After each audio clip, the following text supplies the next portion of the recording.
రాజమండ్రిలో తెల్లవారుజాము నుంచి భోగి వేడుకలు ఘనంగా జరుగుతున్నాయి. ఎంపీ మార్గాని భరత్ తన కుటుంబ సభ్యులు వైసీపీ నేతలతో కలిసి భోగి మంట వేశారు.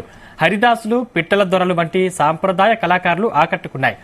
కోడి పందాలను ఎంపీ భరత్ ఉత్సాహపరిచారు.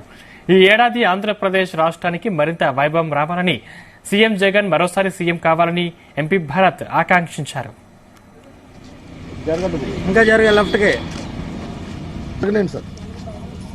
బాబు పైన బాబు పైన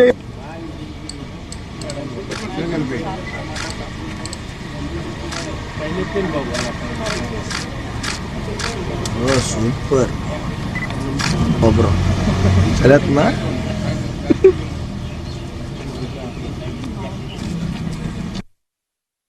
మరి సంక్రాంతి పండుగ అనగానే సంక్రాంతి రోజున మనము పితృదేవతలకి వారందరికీ కూడా తర్పణాలు పెడతాము. పితృదేవతల్ని ఆహ్వానిస్తాము.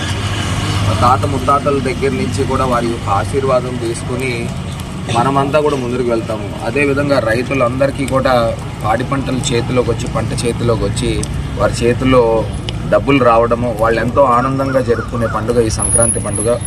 మరి ఈ సంక్రాంతి రోజున అందరూ కూడా సుఖంగా, హ్యాపీగా, సుఖ సంతోషాలతో ఉండాలని మనస్ఫూర్తిగా ఆకాంక్షిస్తూ, మరి రాష్ట్రము, ఆంధ్రప్రదేశ్ రాష్ట్రం సుభిక్షంగా ఉండాలి. రానున్న రోజుల్లో ఇంకా మరింత వైభవం రావాలి. గౌరవ ముఖ్యమంత్రి గారికి ఆ దేవుడి యొక్క ఆశీస్సులు